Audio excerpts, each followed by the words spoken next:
Do I sit at the table or? I don't know what they're doing. No. I got it. More active members that are doing something. You can see from this group, there isn't a single member of the board here yet. Tony's here. I think. Oh, here we go. Just remind you that this is a meeting for owners, renters, and people from the other two communities, River Bend and River Terrace. It is not a meeting of management. Could you please put it's an informal meeting. Tony, please put it down. Tony, please put it down. Do this meeting. Let's not start. I mean, we want to have a happy community. You stepped on my foot. Sorry about that. I've got one too. People do that. It's gonna be By good. accident. We're gonna show people who couldn't make that much Let's not belabor it. We don't want to have direct disruptions. We're really here to share with you who we are and what we represent and what we hope as board members to intend to accomplish. So let's not let anybody disrupt the meeting, okay? We're here for peaceful information sharing, okay? We got it. We have invited River Terrace and River Bend residents, because what happens with our election will control the MRC. So that is where your interests lie. But thank you for coming out and supporting us. We appreciate it, and we would like to turn around and have this community run the way it should. We're all neighbors, we're all friends. There shouldn't be this type of animosity. Most of us don't have it. So, does anybody else want to make an opening statement? Or? No, I think I just want to share with the group, many of you who know me, because, you know, I'm hanging around the pool a lot. And have not ever really been a political person, but what's been happening here at this complex, it really has gotten my dander up. I think that there are lots of things that need to be changed, and the change needs to come from the membership who chooses the board. Right now, as I perceive it, the board, and you'll read it in my resume whenever it comes out, that I see the current board and the previous boards as rubber stampers. And the board has essentially been run by the paid manager, which is totally inappropriate, because I don't necessarily think that he has our best interests in mind. And that's why I personally am running for the board. And in my resume, you'll see that there's, if you will, a program that I hope to be able to implement. So I'm not just standing up for bad feelings, for antagonism, because I am a community person, and I believe that we should be one community, although we are a board, and we have a board, and I do hope that you listen to us seriously and take us seriously, because currently things are not going well within the Shores community.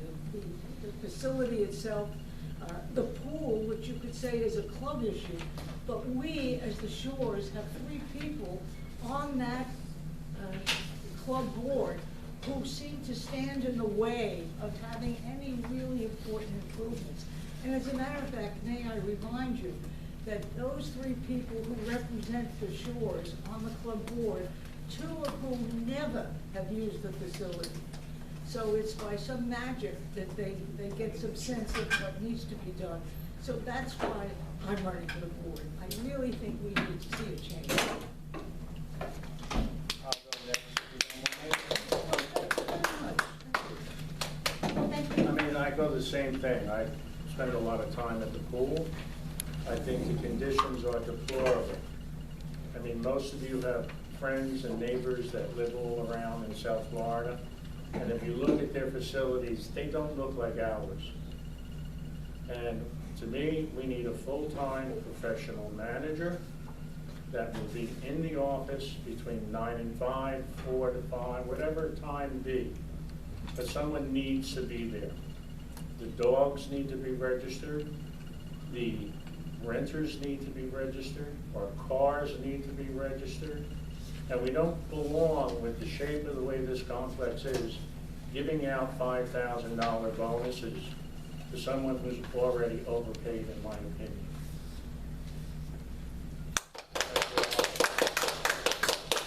We all have we're gonna do a Q&A as soon as we each No, get that's it. just wondering what his name was. I'm David, that's Oh, okay. David, All right, okay, yes. okay. I'm Bill, also a pool person. I fell madly in love with this place the first time I came here, which was over 5 years ago, and I purchased my apartment 3 years ago. What concerns me now is a deliberate deterioration of the entire complex.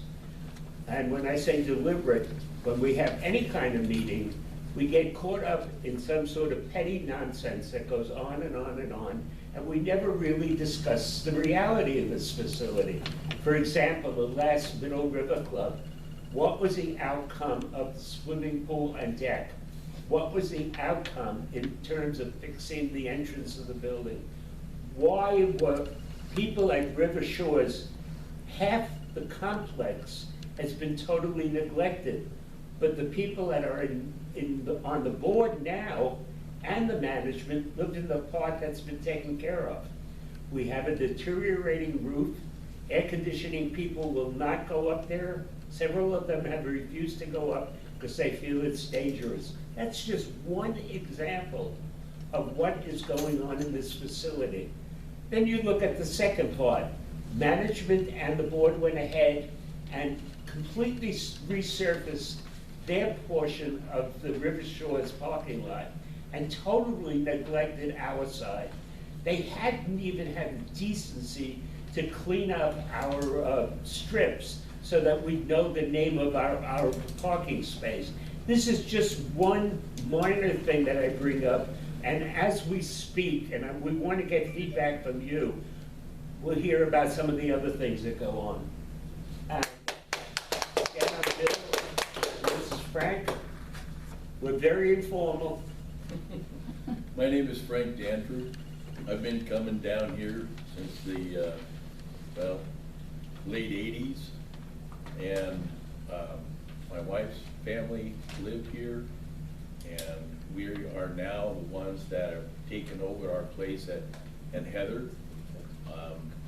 When we first came here, this place was like a garden, a park, a place where everybody got along. They had ballroom dancing, all kinds of things went on here, and everybody got along. There were cocktail parties. I mean, it was just a place that was just, you know, a dream place to me. And then now, over the years, it's kind of really gone downhill.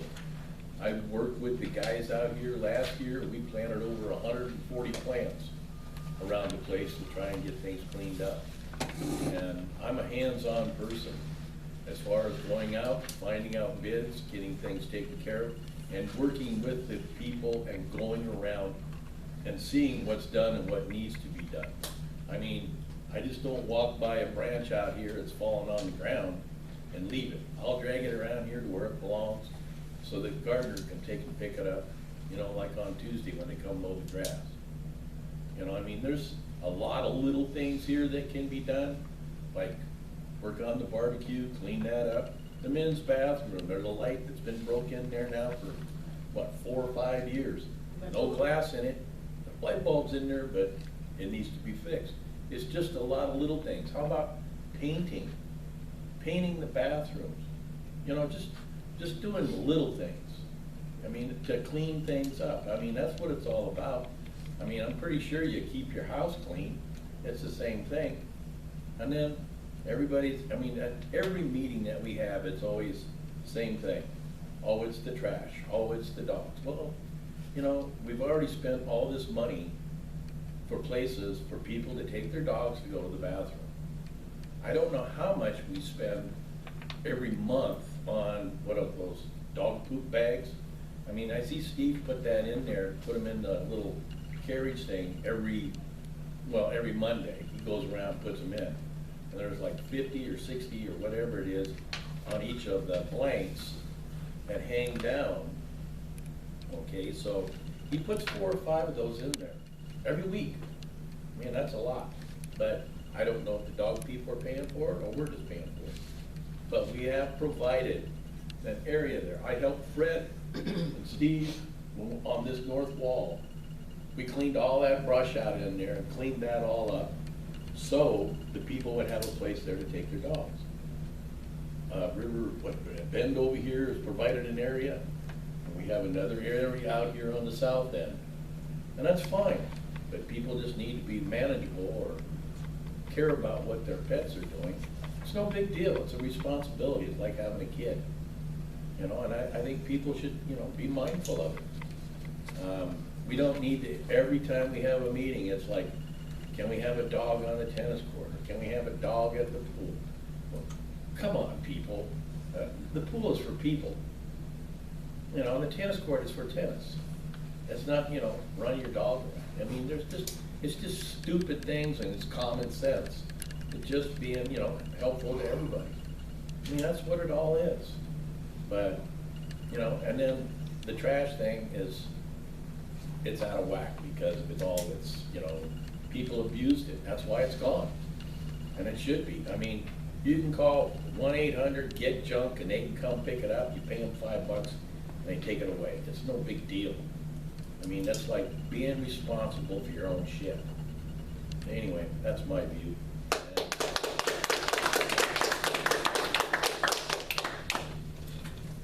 Hi, my name's Rob. This is my little blurb here. I agree with Frank. I have made it a point around where I live, the little corner out there, to just do things myself. If I see something's not right, I go and fix it.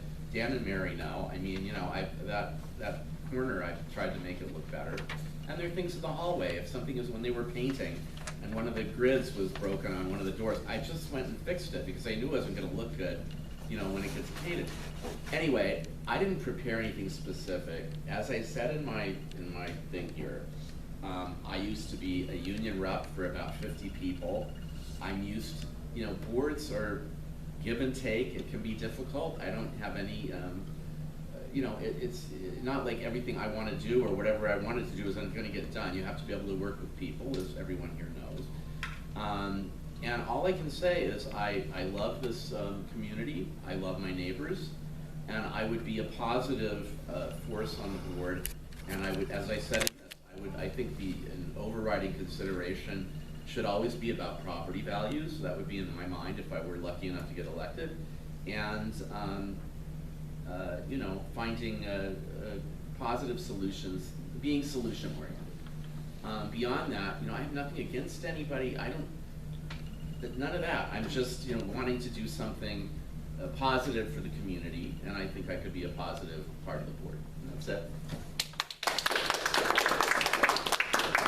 I'd like to add one other thing, that at this point in time, we have no idea who the other candidates are, even though we all submitted our paperwork as much as 3 weeks ago. So our current board and manager are all privy to that information that we sent in and we handed in. We are not. This was a meeting for all candidates. This is who you see have showed up. Are there others? We don't know. We have no idea. I would assume that the current board is running for re-election. That's an assumption based on history. Right. That's what I would think. And to give you some idea of the current board, not one of them has even bothered to come. They were invited to come here today. They So were if all they are invited invited, they are personally. invited. We'll open up for questions. No, would anybody? Are you Marilyn Lamkey? I am. My name is Janet Carlucci. I have an email here that you sent out in August saying that I don't live here anymore. I gather I was incorrect. Where did you get that? In- People told me you weren't living People here. told you? Yes. Well, I'm still paying. I got you. I admit that it was an error. I'd suggest that's a personal thing and we No. table, okay, Let it- sorry. That's it. I admit Well, I made a can't mistake. tell you how many calls I got wanting to know how much my apartment is for, when am I moving I out? apologize. I okay. apologize. I just wanted to know where you got the information From from. other people. Well, we hadn't seen you to begin with, and you did represent us on the Middle River Club board, and yet no one had seen or Well, heard somebody anything of started the you. rumor, I wonder why. because I was not here for a little bit. I had been sick, and I was in a health place for a while. Let's go on. And I come out, and I got all, anyway, forget it. Mrs. Carlucci, are you feeling better? Are you doing better? Well, rumors start. No, I for mean, are reason you at doing all. better? If you're doing better, I'm very happy that you are. I'm just, as a neighbor, I hope you're doing better, and if you are, I'm very happy. That's great. Thank you. I think we all feel that way. Welcome back. Any questions? Come on, folks. We all live here. Would y'all commit Mark, do you have a to, if question? you're elected, to doing a forensic audit of the books? I am very interested in a forensic audit. As a matter of fact, as a person, an individual, not as a board member, I have indicated that I would be willing personally to contribute $5,000 to a forensic audit because I have very major concerns about our financial health. You know, we've been getting these, what do you call it, budget reports, which are very vague. They seem not to change much from one year to the other. The reserve never seems to, the fund doesn't seem to change. So I am somewhat uncomfortable with the financial health of the community, especially because, as in my resume, I indicate that a roofing expert told me that the roof, he was going to buy a unit in the complex, but he happened, he went up to the roof because he wanted to see what the roof condition was. He said it's in such poor condition. This is an expert, this is a guy who does roofing. He said that he decided not to buy. And that the truth of the matter is that in the near future, there's likely to be a very large assessment to fix that. And we've done piecemeal, piecemeal. Some of you are victims of leaks. I don't know who you are, but I know that it's happened. So I'm really interested in a forensic audit. I have a question, may I? Are you speaking as a resident? Yes, Okay. yeah. Who is the expert that said the roof is bad? It was a very good friend of the current board member, Julie. Okay, he's the one that said it, all right, I think he runs a roofing company. okay. And he wanted to buy a unit, but decided not to based on the condition of the roof. Okay. Yep. It was my understanding we have like a contract with a roofing company. I mean, that- Well, I can't answer questions, I'm not a candidate. We have a That's contract. supposed to maintain the building. I don't know the roof. Hearsay is what we get, and We actually do have a contract, it's $27,000 a year, and it's to patch the roof. I didn't hear that, I'm sorry. We have a contract, it's like $27,000 a year to patch the roof. To patch the roof. Not to maintain No, they patch, it. as problems occur. I think You know, that is a lot of certified that times- the You can actually commission- find the joke diagrams on our website as to where they patched and what they patched. with a lot of condo boards, you know, there are treasury reports done, there are monthly meetings that usually break for the summer. I've lived here for 6.5 years. I think we are very lucky if we have 2 meetings a year. We do have 2 meetings a year. So I think there needs to be some more meetings. I think there needs to be a little bit more hands-on. A There lot just needs more. to be a lot more transparency of where money goes, receipts, an audit that is certified. Not, and there's no reason to do an audit that's not certified. It happens. I personally, I think that's why people don't show up, you know, because there's no consistency in the meetings. And I'm sorry, Tony, but if you have a question, you're shot down. You know, it's like, this is a board meeting. It is not an association meeting. So if it's not on the, on the, you know, the whatever, then you can't, you know, then, and then you can't find anybody, and you can't, it's, I mean, I don't know, you know, it's like twice a year,